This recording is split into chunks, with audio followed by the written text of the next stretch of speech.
I wanted to, before we start, make sure everyone knows how to say the name of our organization. And the first word is like mommy with a Z, so Zami. And then the second word is Lakai, and just like Pai, Tai, Lakai. So everyone say Zami Lakai. Zami Lakai. Very good. And Zami means friend in Haitian Creole, and Lakai means house. So we wanted to name it something that the kids would be able to respect and be proud of too. So it's kind of like a safe place or a friend's house.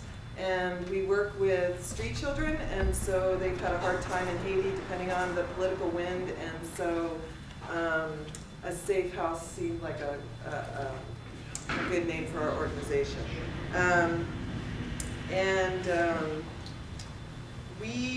We have been working, we work with street children because when I first went to Haiti 13 years ago, I lived and worked at a home where there was 500 street children. And it was actually a home Aristide started, so it was political to begin with. And because of that, there's always been negative political connotations towards street children when Aristide was not in power. And we've had there's a couple kids back there on the wall that were killed because they were affiliated with him and they were street children. And so that home that I worked in where there was 500 kids closed, and a lot of those kids went out on the street and to City Soleil, which is a bad slum, which I'll talk about. And I knew that there was going to be a need for some sort of programs and just help, any kind of help for them. And a lot of them didn't go to school. And so we started Zami Lakai, and I kept going back to Haiti, and I met he, and we got married. And so it just kept going, and we kept going, and the need kept getting greater. And now there's been this earthquake, so the need is even worse. And Haiti is bad on a good day, and so now it's just really bad. So just a couple quick statistics. There's about 9 million people in Haiti, and almost half of them are age 15 or under. So that's a huge population that needs to be educated and get help because they're the future of Haiti. We won't talk about the presidential election or anything right now.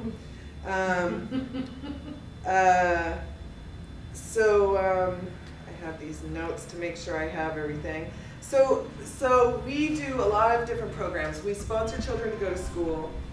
We have a Teens in Transition program. There's a lot of street children in Haiti that were in group homes, and then they're sort of kicked out when they start getting to be older teenagers because they're too old to handle.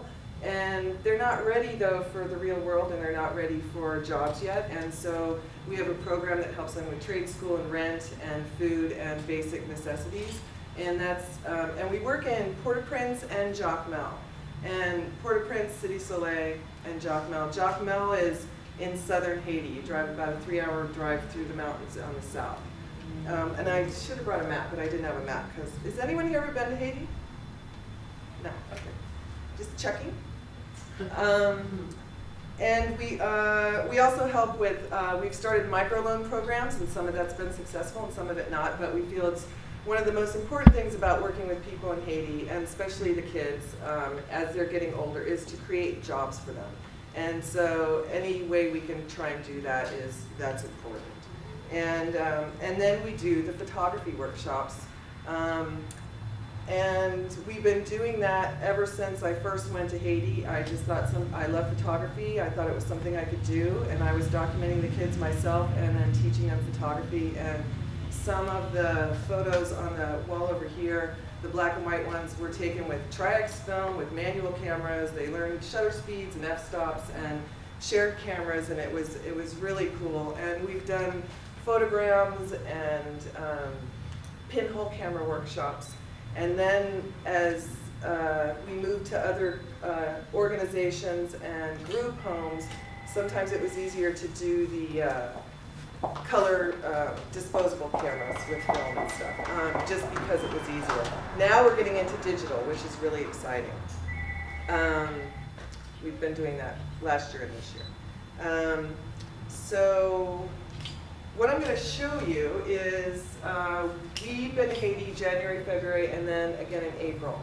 And we were planning on going anyway and sort of changed our priorities. And so I was going to show you some slides of, or some images of Port-au-Prince and then what we did when we went to Haiti and with the kids and communities. So, okay, so how do I forward? With this? Okay. So we did a lot of, we were going to plan to do workshops with the kids, but we also decided we had to do relief efforts too, because when you land in Port-au-Prince, it looks like this. It was a mess. And this is the view from Bel Air looking down toward the port, and a lot of these are relief ships with supplies. This is just what you'd see driving through on your car on the streets. And we were really concerned for the kids because this is the Iron Market downtown, because there's no school, there's so much death that was happening, so much chaos, no one had anywhere to go, and so we were really concerned about what we could do for them. This is downtown Port-au-Prince. The National Palace.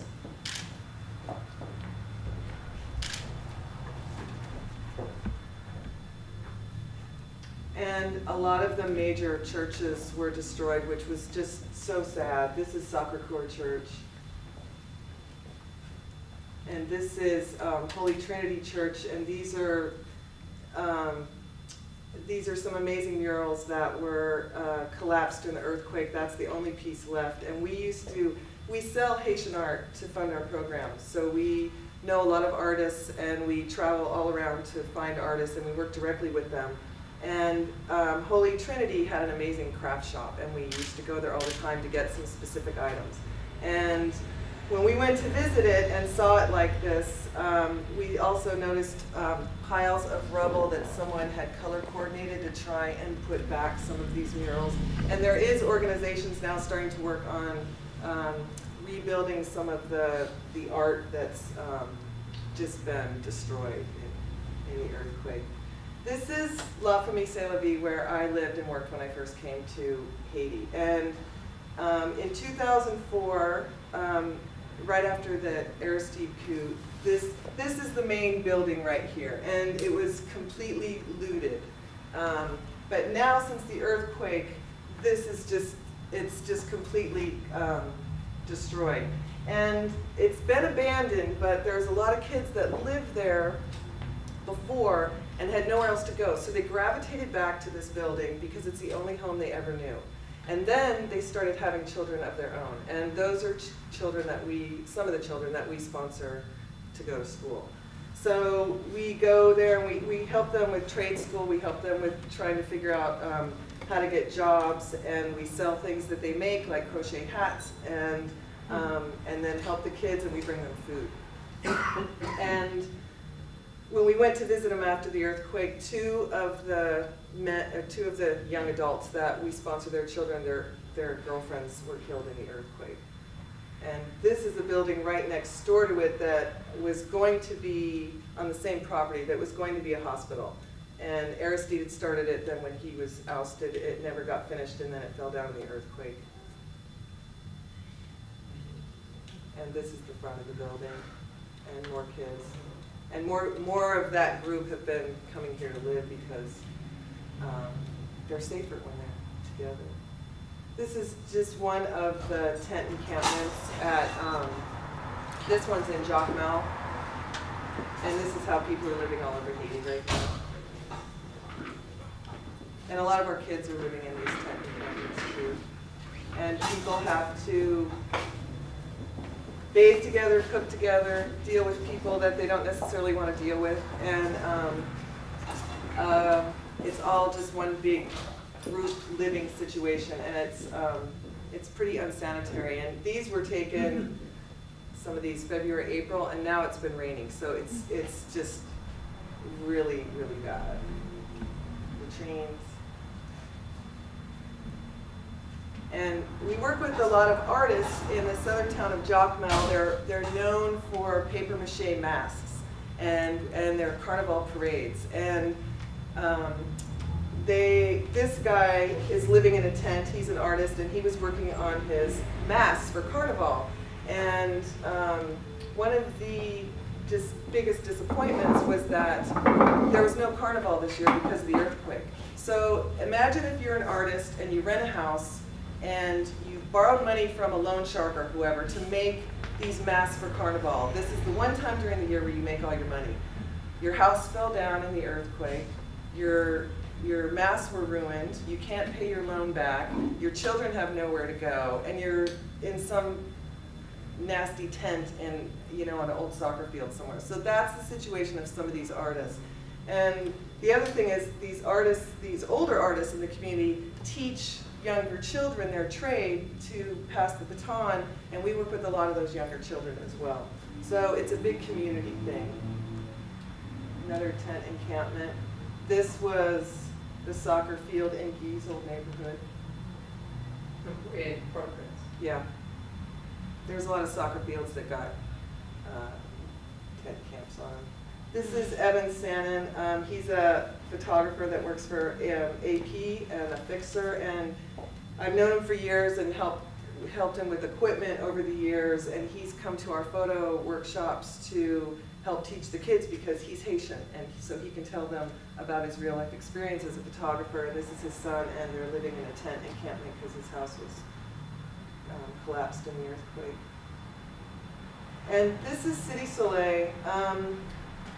We've been working in City Soleil for a few years. It's basically the worst slum in Haiti, which means it's the worst slum in the Western Hemisphere. And there's almost 500,000 people that live there. And we work with an organization called Calais-Epaules, and there's a group of children that can't afford to go to school. And so some of the community people have gathered to teach them. They're teachers with them, and they have extracurricular activities, and then there's a lot of other organizations like ours that come in and do special programs with the kids. And we have now done 2 photo workshops with them. City Soleil, these are, I don't know if you've ever heard of these in the news, but they're mud pies, and they eat these things because they can't afford food, or can't afford better food. I'd never seen them made before, and this is a kid selling them. They just sell them right on the street in City Soleil. And the UN has a huge presence in City Soleil because of all the unrest. And so we ran into a big argument in the street, and everybody was gathered around, and luckily everything is calm. But these guys are from Brazil, but they've been there for a long time now. This is Jean Rastil, who is the leader of Calais-Epaules in City Soleil, and 2 of his children died in the earthquake. One of them he never found, and he hurt his leg. But he knows a lot of people like us that are helping just to give him resources and money for food and things like that for the kids. This is our photo workshop in City Soleil. And these kids are kids that never, ever would hold a camera, ever. And let's see, 3 of those photos are from City Soleil. There's a lot of photos that were taken on these walls from these kids, and they're just hungry for, I mean, you guys that work here know how that is. It's just amazing how talented they are, and you just put something in their hands and a little resources, and they go with it. And I think it empowers them, and it gives them new opportunities and options, and makes them think a different way. And these kids really loved it. They loved it so much they didn't want to give the cameras back, and we get all these cameras donated to us and share them with our different programs that the other organizations we work with. So, and we also get laptops donated, and since we were going digital this time, the kids were able to talk about their photos to the class, which was really exciting for them to use the computer and the displays and just be a part of that world, because they don't have they don't have computers or anything like that. And whenever we have these photo workshops, part of what we do working with the community is there's always some sort of little fete or little party at the end. And we always provide food. to all the kids we work with, in case you're wondering. And then Jean Steele, who heads the program, invited this drummer to come to City Soleil and entertain the kids. And then these are mothers of the children. And this woman right here is, her name is Elda, and she's on the wall back there because she was in my very first photo class. And we now sponsor her daughter to go to school, which is really cool. And they were singing this really cool voodoo song. And then these are some of the kids when they were leaving. They all got candles and food and rice and beans and a few other things to take home with them. This is Jacmel, and Jacmel is known. It used to be called the Pearl of the Antilles. It's known for its historical architecture, and this is what a lot of it looks like now. And it's really sad because it's just amazing. And we hear that they're going to try to fix some of these historical buildings up. This was one of my favorite ones. And there's a whole street along the beach in Jacmel, and so many of these buildings came down. It's just really, really sad. And voodoo, there was a lot of rituals, celebrations, religious ceremonies going on for the victims of the earthquake. And there was a whole group of voodoo priestesses doing this ceremony in Jacmel. This is at the Jacmel Cemetery, and this is Haitian rum and a voodoo cross that someone was praying at. And then this is also at the Jacmel Cemetery, but these are Catholics, I think, just singing and praying. And this is, I was talking about some of the artists and how their house fell down. These are their houses. And the ones with a gold check mean that you can go in and get your stuff, but you can't live there. This one obviously fell down all the way, and the one in the back did. I think the one in the back has a red check on it. The red check means you can't go in and get anything, and it's going to be demolished, and it will not be habitable anymore. And these are made by our friend Amanu, who, when I was explaining about the artist who had the kids that lost his house, he made these. We brought one of these home with us too. And this is all he salvaged from the earthquake of his work. But he has nowhere to store it, so he was putting it on the roof of the building. And these are all masks that you put on your head, and then your eyes look through the nose. And every year they have different themes for Carnival, and make different masks every single year. And as I've been going, I document their work so that they have some sort of documentation of what they've done in the past years. And then this is one of the smash masks that in one of the buildings. Because we worked with these artists and felt so bad that they couldn't have Carnival this year, we wanted to do something for them. And we said, you guys, we want to do something. We don't want it to be, it has to be something that's okay, because you don't want to do something rude and happy, but something. And so we talked with this group of artists that we know and work with, 27 groups of papier-mâché artists, and decided that we would have a silent artist procession that goes through town. And we said, we'll pay for whatever you guys want to do. And so they decided that the purple was the only color in it, and all the banners were black, and all the ties that people put around their necks and their heads were black, and then people put black and white paint on their face. And instead of putting the masks on their heads, which they always do because the artists want to remain anonymous, they carried them in their hands, which is pretty heavy duty. So this is, and then the only sound coming from it was a funeral band. They decided this is what we want to do. So it'll pay homage to the victims, but it'll also just be able to have everybody come out because they love Carnival. And so it was really an amazing thing. And even the mayor of Jacmel came out and joined in the march through town, and people lined the streets. And here's the funeral band. And some of the kids.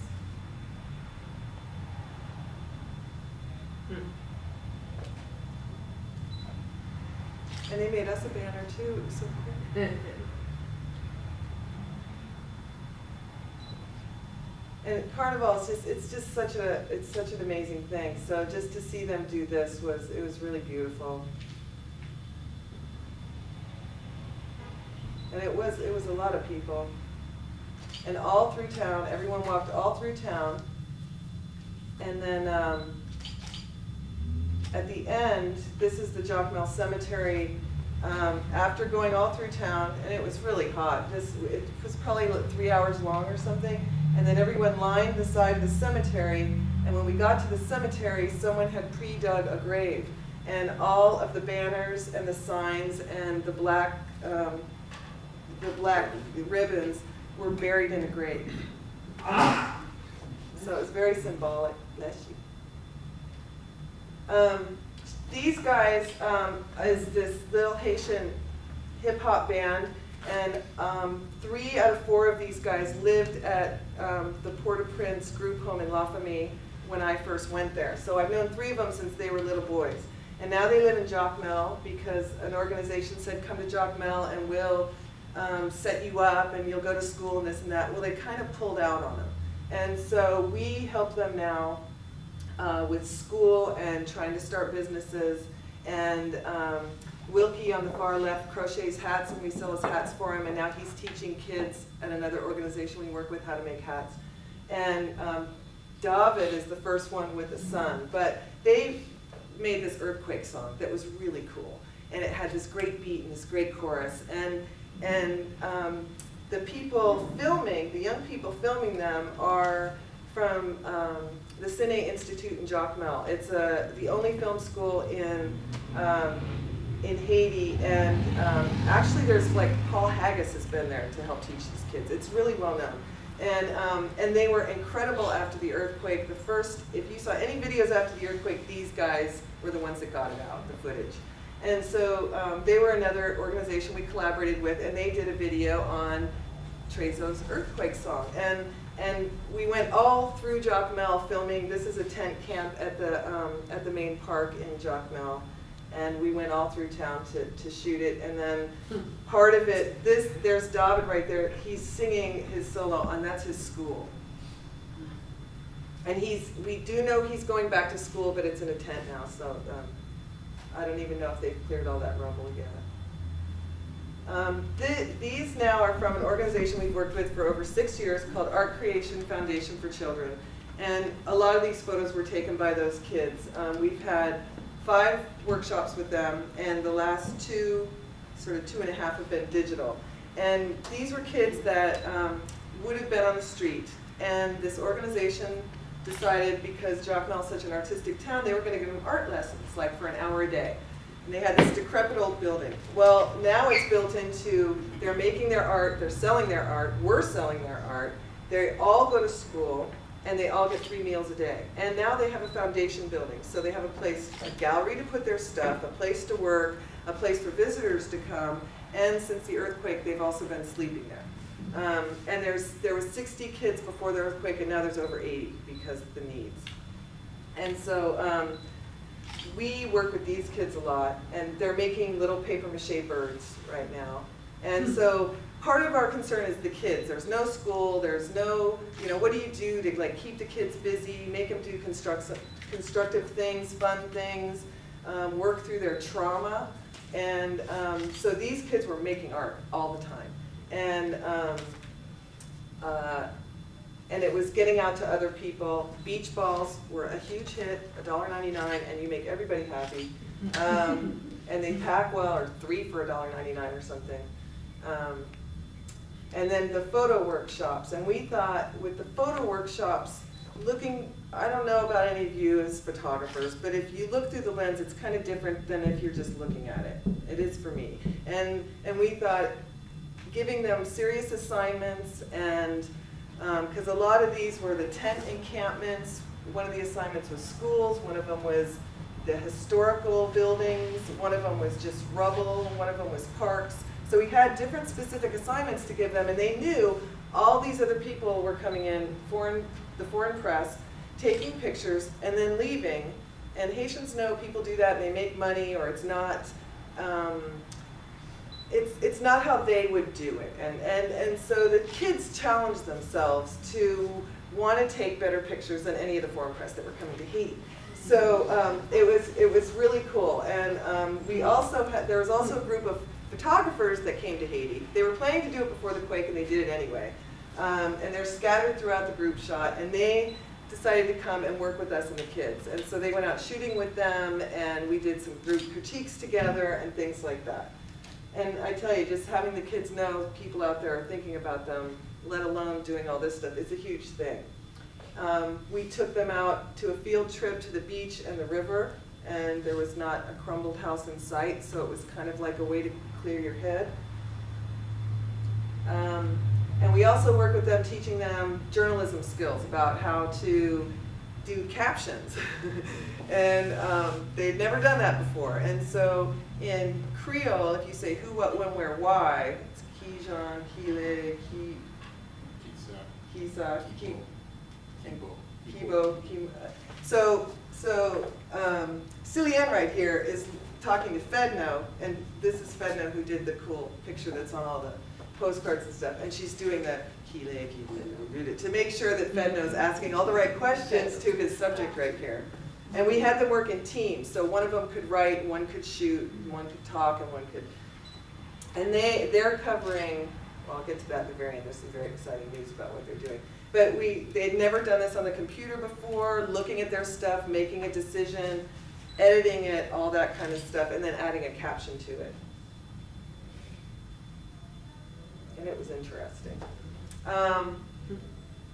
When we were in Jacmel, I met with, it was a whole different situation because there was no government, so there was military everywhere. And the Canadian military were taking over the Jacmel airport. And we needed food for all these 60 kids and their families. And I went to the director of the World Food Program, and he looked me in the eye and he said, "Your organization is too small to be interested." So all that did was kind of piss us off and make us want to do something else. So it ended up that the woman who helps run the organization with the 60 kids knew some other woman, had no idea that a friend of hers ran a cargo airline for Haiti, and one thing led to another, and we helped facilitate the delivery of thousands of pounds of food that came in from the Dominican Republic. And it was so unorganized, and the big NGOs were taking over, that a lot of these people didn't even know where to take the food. And so we went in and we said, you know, we'll take it. We get a phone call. John's coming on a little Cessna, and this is the tail number. You have 40 minutes to get to the airport. So we would find someone with a truck and drive to the airport and pick up all this food. And the people at the airport were asking us, well, where are you storing it? How are you distributing it? What's your security? And we said, well, we're going to take it to the foundation building, and we're going to store it in one of the rooms, and then we're going to hand it out to the families. And they're like, that's it? We said, that's it. And it was incredible because everybody got food. Some of our artist friends that needed food for their families, they got food. And it kept going until the Haitian government took back over the airport and said the emergency is over and the Canadians had to go. So here's getting the truck, and people were helping us. This guy's a pilot. It was amazing. And then we take it, and all the kids would help unload it and everything. And the other amazing thing that happened with the airplanes and the pilots, and all the airplanes and the pilots were volunteer. All of it was volunteer. No one had to pay a thing for it. My sister, who's here, is on our board, and one of her colleagues is a pilot. And I was at the Jacmel airport one day, and this guy came up to me and he goes, "Are you Jen?" And I said, "Yeah." And he goes, "I'm Mark." He goes, "I'm going to email your sister right now on my BlackBerry." And he knew my sister. And it was amazing. It was right there in Haiti. And he had a friend named Lindy, and they were flying all over Haiti, delivering all these plane loads of relief supplies.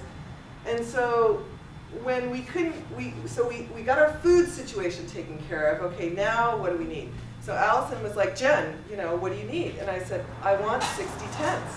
Because we kept going and asking people, and they'd say, "Well, you know, we're still assessing, or things haven't been delivered yet," or stuff like that. And so it was, you just kind of get fed up. And so I said, "I want 60 tents."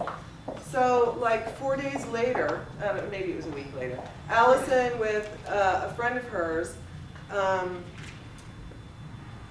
got 60 tents to Mark, and Mark delivered them from the Dominican Republic when it was the day of the Super Bowl or before the Super Bowl, and he wasn't even supposed to be flying that day or something? He was losing his slot at the airport, and we had to get it by Thursday.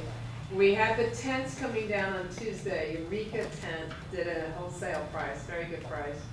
Then by the time we finished with them and started sending them pictures and telling them what was going on, the air freight people ate the air freight charges. They got to Memphis and then the plane broke down. They couldn't find another plane and we were going to lose the window. But my colleague somehow was a Navy pilot, and he was also in the Marines, and he goes, I'll just get them to me. I'll get them in. I'll get them to your sister. Because he knew that if he left them there, they would never reach Jen. Yeah. So we did, and Jen, of course, is in Haiti the whole time and isn't hearing all the stuff that's going on. No, I can't even check my email. So they finally get a plane down to Mark, and he gets them at 7:30 Thursday night, and he said they're packed in the plane. They'll be at your sister's by 10. And Jen called me at 9:50 in the morning, and I said, look up, Mark should be there any minute, and there he was coming up. So he comes in, and the only thing on his plane are our 60 tents and a care package for a woman working at the airport, and it was like so amazing. So, and we had to be kind of careful because we're carrying these things, and people can see that it says tent on the box, and everybody needs tents. So we get them over to the foundation, the kids help us pack them and bring them in, and there's the two pilots on the left, and this is George who runs the program down there. There's Mark and Lindy, and what was really cool is that a lot of pilots were just going back and forth, and these guys are like, okay, Jen, we got 50 minutes. What can we see in 50 minutes? So we took them to, like, down by the historical buildings so they could see Jacmel. We took them to the tent encampment where a lot of the kids lived, and then we took them to the foundation center where all the kids could meet them. And they were like, wow, okay, my life is complete. It was so cool. It was really great. And they were amazing. So another thing we did with these kids at the foundation center, these are really artistic children, and a lot of the artists in the community are their mentors and their teachers. And we decided that we sponsor a mural because they're artistic kids and they have this, it's actually a rented house, but I think, I don't know, now that they've made it their own, they may end up trying to buy it. But so we got paints and all sorts of stuff to bring and sponsored this mural. And the kids went nuts. And it was amazing because there's all these kids painting. No one fought over paintbrushes or paint or space. They just like went at it. And it was really exciting. Yeah, that's T. Charles. And they signed their names and did all their special areas and everything. And then at the very end, we always, like I was saying, in City Soleil we had a fete. Well, in Jacmel with this huge group, we always have a fete. And well, in 2009 we had a big slideshow because we had gone digital. So and someone also donated a digital projector to us. So we hauled this stuff to Haiti, and we said we're going to have a fete. Invite your families or whoever. Some of the kids don't have real families. And we have popcorn and soda and watch the slideshow. And in February, before we left, when we had our fete, we gave every kid and their family a tent at the very end. So it was really, and there's one of the tents. And there's the slideshow. So it was a huge crowd, and all the kids bring all, their people, and the cooks who work there did all the popcorn and everything. So usually at the end of the slideshow I show the kids' pictures, but they're all up on the wall here. And this is just a small amount of them. This is what would fit on the wall. There's more to look at over on the easel over there. And if anybody has any questions about their work or what we're doing, then that's it for this slideshow.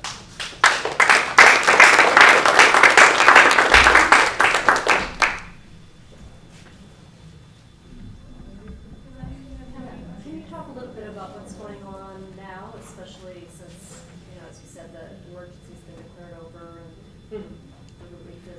really frustrating. Yeah, the emergency is declared over, and there was things like Praval at one point said, we shouldn't be giving anybody any food because we have to start the economy back up, so people need to start buying and selling it. And the problem is people are stuck in these camps, and they don't even have money for transportation, and now they're saying they're supposed to have money to buy food, and all they're worried about is keeping their kids and their stuff dry. So I guess if people have seen the news, it's like they're slopping around like this in the mud. And a lot of the big NGOs, the non-governmental organizations, have not helped certain tent encampments because they don't want them to be embedded in there and stay permanently. And so they are afraid that if they help them and give them everything they need, the people will never leave. So it's this huge catch-22. And no one can quite figure out how to kickstart everything. So in the meantime, all these people are living in these tent encampments, and some they've put way outside of town, and they've done some amazing work, like taken these machines and put gravel down, and they have beautiful tents and everything, but they're way out there.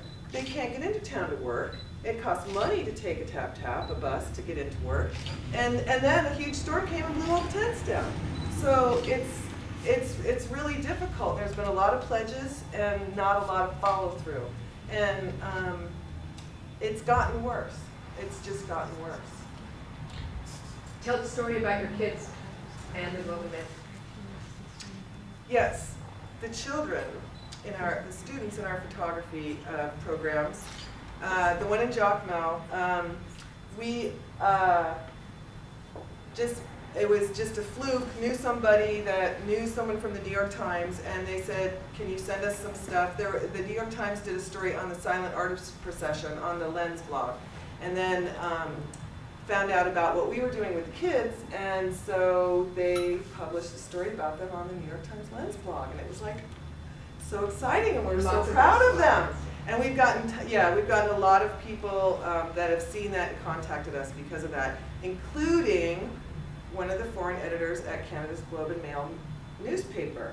And so we have 8 students now in the Jacmel class that are actually being paid, very little, but being paid to help document the rebuilding of Jacmel, because they can't have someone there all the time, and they've created this online blog called Project Jacmel.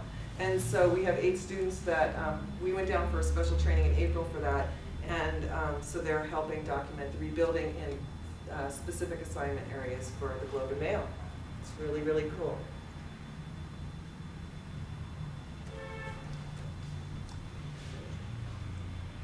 Okay, cool. Did you want to tell them how they can purchase the art? If it's available or no? If any of these prints are for purchase, if anybody would like some. They're 8x10s are $50, and the bigger ones than that are $75, and you can order them, and they can be sent directly to you. And we are not a 501c3 nonprofit. We're all volunteer, and this is all done by, everything we've done is private donations and gone directly to the people we work with in Haiti. You are not in a 501c3? We are a 501c3, so all donations are tax deductible. We're totally legal, and She has a sister You who's have a papers? lawyer. I got papers. You have papers so I got to Yeah. verify that? Yep. You said you're totally legal. You can look up the IRS, and there we You are. careful these days. Okay. Zombie Lakai, it's right there. And so it's all volunteer. Everybody's contributed private donations. It's all gone directly to help people in Haiti, and so that's always a good thing to know. We're not some big organization that has a big, administrative staff or anything like that. So Jen is the administrative staff. yeah, I'm the staff. One-stop You're shopping. the attorney? Yes. Yeah. She's our pro bono legal stuff. So isn't that handy? That's pretty family oriented. Yeah. Yeah. That's good though. Yeah, That's good. it works. Great. How big is your board? It's 6 people right now. We could actually So- use a couple, deep pocket board members, but we. It's so mercenary. But we want to keep it small to keep what we're doing, and not have it be some giant, out of control, octopus or something. So where do you want to go with this? What's your future? The future is, what we're going to do is we're going to create a community resource center for street children in Haiti, where we can have a computer center, where we can have a gallery for them, where we can have quarters where visitors could come, and that could generate income for it. We can create jobs with it, a place where kids can bathe and wash their clothes and eat, and that's what we want to do in Haiti. And it's right now, since the earthquake, there's even more kids that they estimate maybe 250,000 kids are street kids, and that was before the earthquake, and now it's even worse, and it's pitiful. Did you make any connections to the Habitat folks yet in Jacmel? Well, we do have not in Jacmel, but we're working on that. We never found Sarah, yeah, but we have heard some teasers from Habitat that says if we find land, they'll help us build a community center. So, but it also takes a lot of money to do that, and we're a super, super small organization. I mean, our budget is $100,000, but we've never made more than 20. So, and since the earthquake, we've gotten more donations, but we've spent it all. The artists that are the carnival artists, I forgot to say this, that do the paper mache, we've sponsored them to make work to take to the Santa Fe Folk Art Festival. So what they needed was they needed to work. And there's a lot of organizations, Clinton Bush Fund now is helping the artists in Jacmel and some other ones, but we were one of the first to actually give them some money so they could buy some materials and get working so they could help their own families. And the Folk Art Festival was in July, and it was a big success. So those are some of the things that we're trying to do on the periphery since the earthquake. What's your husband have to say about all this? Not much. I'm the one that translated all that in Haiti, not here. And she put me into it, so I'm excited to be part of it. You're the good man behind the woman. Thank you. He was a soccer player in Haiti and a coach. So when it comes to the classes with the kids, he's really good, and they all really like him. And he's like all-in-one translator, fixer, driver, all of that. And he's a really good coach. And his family's still there too. We have a lot of family and friends there. And one of his best friends helps us with our school sponsorship programs, and when we're not there, so he can get in touch with the kids and the schools and all that kind of stuff. And Guy's always, we get phone calls all the time from people. We need this. What's going on with this? Da da da da. And he's Mr. Telephone Man and the computer guru, which is always handy. So I'm behind the curtains. So I think that's everything. Maybe she might have a question, yeah. I was just curious, are you traveling back and forth still? Yeah, the reason I'm not there right now is because I'm here. No, I really wanted to be back there next month. I'm not sure if we have the funds to do it, but we were there in January and February because we'd actually planned to be there, and it just coincided with like 10 days after the earthquake. And we were there for 5 weeks, and then I went back again in April. So we're trying to, we usually go back a couple times a year anyway, at least. So now we're trying to go back more. We'll definitely be there January 12th for the anniversary, and we need to go once before then, and then for Carnival, because that will be just awesome. It'll be amazing. So we want to help generate that and tell everybody, it's safe to go. Every time we go, we bring someone new that's never been to Haiti with us every single time. And they always say they have a phenomenal time. And even my dad went 2 years ago when he was 77, said he had the adventure of his life, okay? If you ever wanted to go, don't be afraid to go. Just call me, okay? Do you need volunteers? Yeah. The only thing is you got to pay your whole way. But you're welcome to come, and I can put anybody to work that wants to go. Yeah. It's pretty great. So that just to underscore what you said earlier, that a very easy way for people here, there'll be more people who are going to come tonight, is to purchase the kids' work. Mm-hmm. Yeah. Because we'll all go to the organization, so that's a simple thing that people can do tonight to support all the wonderful